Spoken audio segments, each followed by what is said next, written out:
Ababababa. Ryūnosuke Akutagawa. Yasuki Hoshikichi had known the owner of this shop for quite some time. Perhaps it was on the very day he had first taken up his post at the Naval Academy that he happened to step inside to buy a box of matches. The shop had a small display window. Inside it, around a model of the battleship Mikasa flying the commander's flag, were lined bottles of curacao, tins of cocoa, and boxes of raisins. Outside, beneath the eaves, hung a red-painted sign cut out with the word tobacco, so, of course, the shop sold matches as well. Peering in, he said, "Give me a box of matches." Behind the high counter stood a young man with a squint, leaning idly on an abacus he held upright. At the sight of Hoshikichi, he answered without so much as a smile. "Here, take this. Unfortunately, we're out of matches just now." What he handed over was the smallest box of matches, the sort given away with cigarettes. "I can't just take it for nothing. Then give me a pack of Asahi." No, it doesn't matter. Take this." "No, really. Just give me the Asahi." "Go ahead, take it. It will do, won't it? There's no need to buy something you don't want." His words were no doubt kindly meant, yet his voice and expression were utterly cheerless. To accept so meekly felt distasteful, but to storm out seemed unfairly rude. Reluctantly, Hoshikichi laid a single copper coin on the counter. "Then give me 2 boxes of those matches." "Take 2, 3, as many as you like, but there's no need to pay." Just then, from behind a soda poster hanging at the door, a shop boy poked out his head, his face, a blur of expression, pocked with pimples. "Master, there are matches here."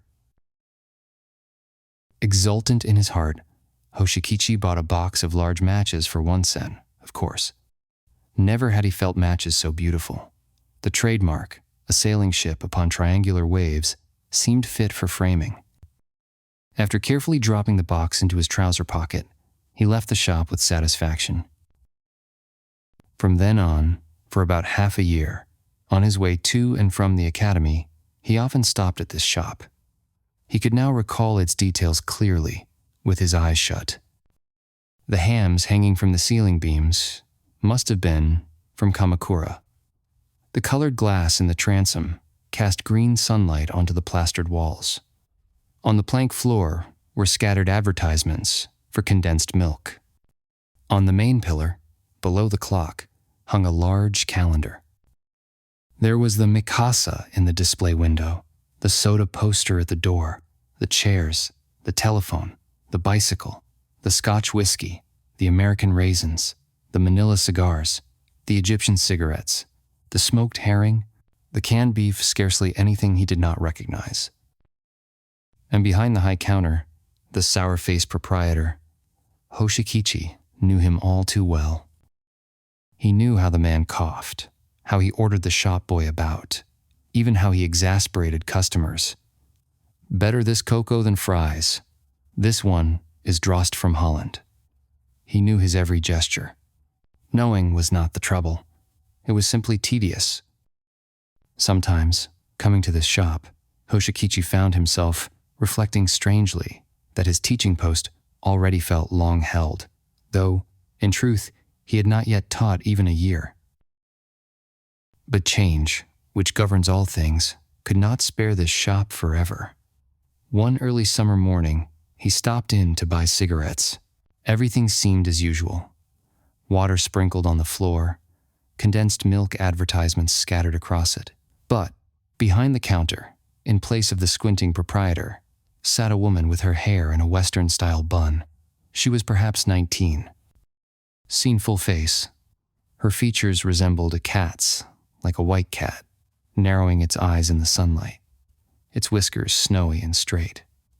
Hoshikichi, surprised, stepped up to the counter. 2 packs of Asahi, please." "Yes," she answered shyly.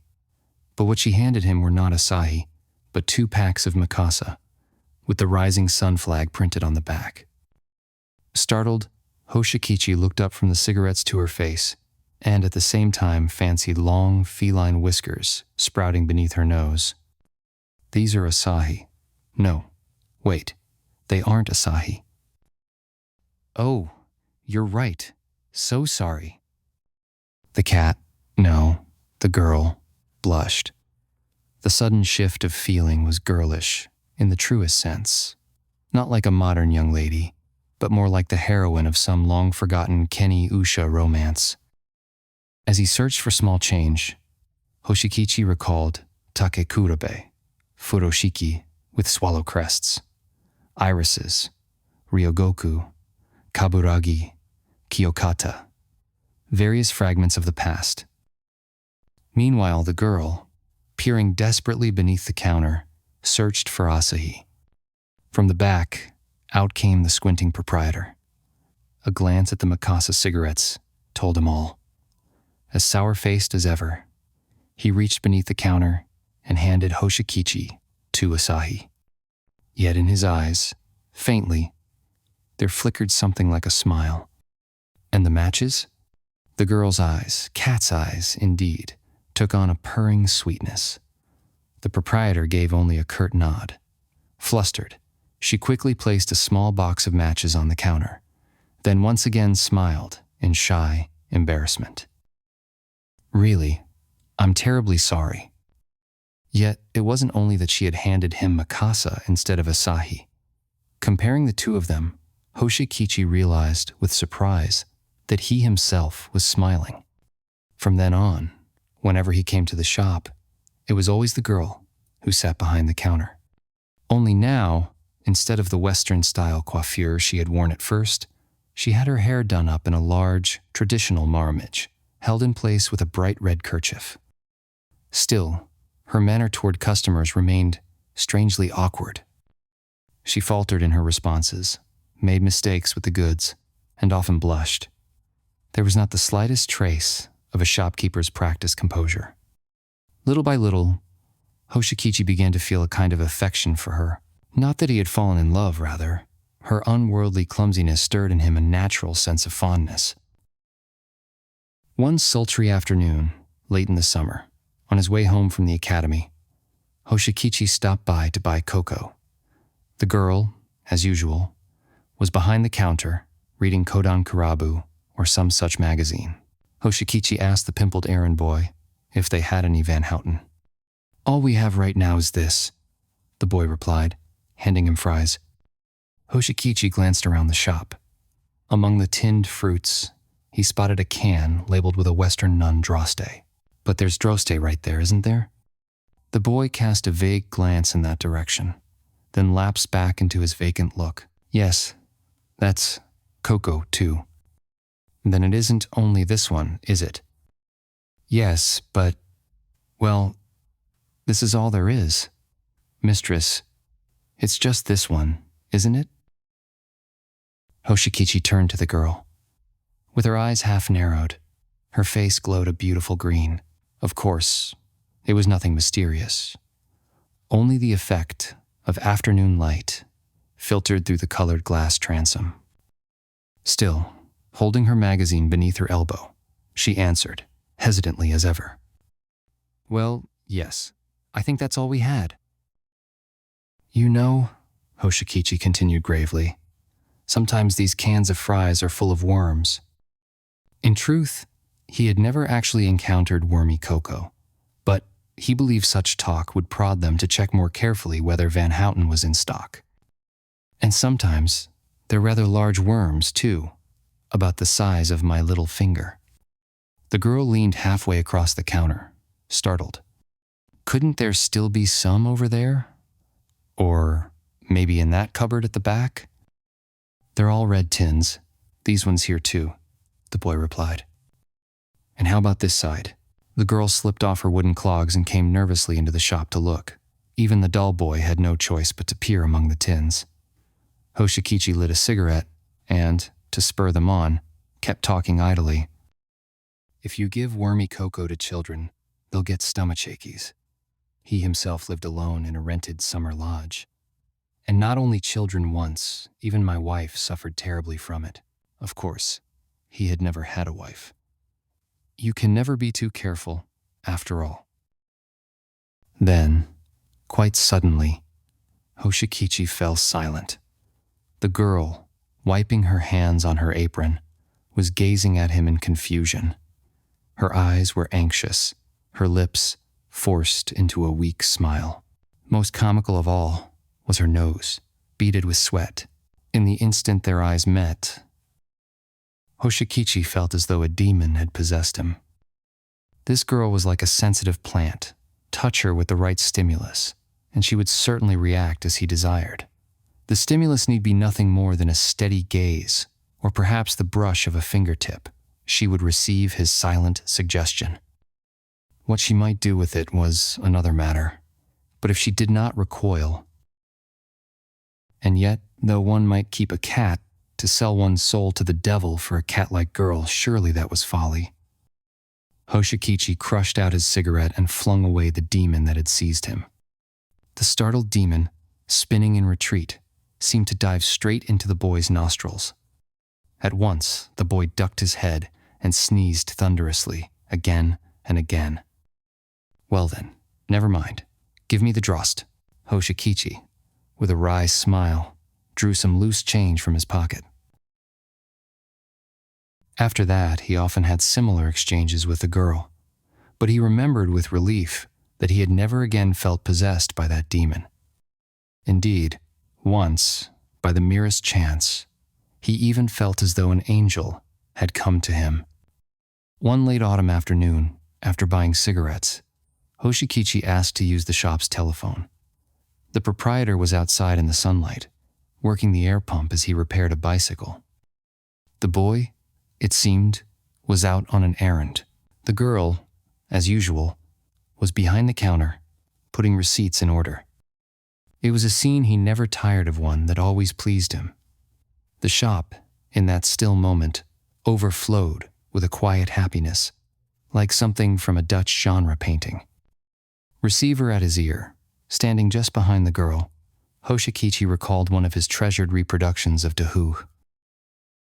Yet, the telephone would not, no matter how long he waited, connect to the other party. The operator, too, after asking once or twice, "What number, please?" lapsed into complete silence. Hoshikichi rang the bell, again and again. All he could hear through the receiver was a faint buzzing in his ear. This was no time to be recalling Dahug. He drew from his pocket Spargo's Socialism Made Simple.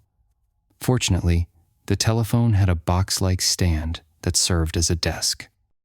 He set the book upon it, and while his eyes moved across the print, his hand kept turning the crank, slowly and stubbornly. This was one of his tactics against lazy operators. Once, when he had entered the automatic exchange in Ginza's Owari-cho, he had rung and rung until, before he knew it, he had read an entire short story, Sabashi Jingoro, from start to finish. Today, too, he was determined not to let go of the crank until the operator finally answered. After a long quarrel with the operator, he at last completed his call, some 20 minutes later. Turning to offer thanks behind him, he found no one at the counter. The girl was at the shop's entrance, speaking with the proprietor. The man, still in the autumn sunlight, seemed to be continuing his bicycle repairs. Hoshikichi was about to step toward them when he stopped short. The girl, with her back to him, was asking her husband, "Just now, dear, a customer asked for something called Zenmai coffee. Does that really exist?" Zenmai coffee? The proprietor's voice was as curt with his wife as with any customer. "You must have misheard he meant Genmai coffee." "Genmai coffee? Oh, coffee made from brown rice. No wonder it sounded so odd. Zenmai, that's something you'd buy at the greengrocer's, isn't it?" Hoshikichi gazed at the two of them from behind. At that instant, he felt the presence of an angel. The angel hovered among the hams hanging from the ceiling, bestowing blessings upon the unsuspecting couple. Only the smell of smoked herring made it wrinkle its nose. Suddenly, Hoshikichi remembered he had forgotten to buy herring. The fish lay piled pitifully before him, their desiccated bodies beneath his very nose. "Hey, give me some of that herring, will you?" The girl spun around at once. She turned just at the moment she had realized Zenmai belonged to the greengrocers. Of course, she must have thought he had overheard their conversation. Her cat-like face, as her eyes lifted, flushed scarlet in an instant. As I've said before, Hoshikichi had seen her blush many times, yet never had he seen her so crimson as she was then. "Yes. Herring?" the girl asked in a small voice. "Yes, herring." And Hoshikichi, for once, answered with utmost earnestness. After this incident, perhaps 2 months later, it must have been around New Year's of the following year, the girl vanished without a trace. Not for 3 or 5 days, but entirely. Whenever he stopped by, there was only the old stove in the shop, and the squinting proprietor sitting idly, as ever. Hoshikichi felt a certain lack. He even invented reasons for her absence, but he never had the heart to ask the courtmaster, "Where's your wife?" After all, he had never exchanged a word with her beyond, "Give me this, give me that." As winter waned, the bleak road would now and then be softened by a day or two of warm sunlight. Still, the girl did not reappear. The shop remained shrouded in its desolate air. Little by little, Hoshikichi began to forget her. Then, one evening at the end of February, returning from an English lecture at school, Hoshikichi passed by the shop, the mild south wind blowing. He had no thought of making a purchase. Inside, under the electric lamps, bottles of foreign liquor and tins of preserves glittered. Nothing unusual, but then he noticed, outside the shop, a young mother with a baby in her arms, chatting lightly. Stepping into the broad light that streamed from the shop, he instantly recognized who she was. Ababababa. Walking back and forth, she was playfully soothing the infant. As she lifted the child and happened to glance up, her eyes met Hoshikichi's. Instantly, he imagined her eyes wavering with hesitation. He imagined her face flushing red, even in the dim night. But in fact, she was composed. Her eyes smiled serenely, her face untroubled by maidenly embarrassment. And then, after a brief pause, she looked back at the child in her arms and, with no shame at all, repeated, "Ababababa." Hoshikichi walked on, smiling to himself. She was no longer that girl. She was now one of those bold mothers, once made a mother for the sake of her child. She had become one of those fearsome beings who, through history, had committed any deed, no matter how dreadful. For her, this transformation deserved all blessings. But for him, to discover in place of the shy young wife, only a brazen mother. Hoshikichi walked on, staring vacantly up at the sky above the houses.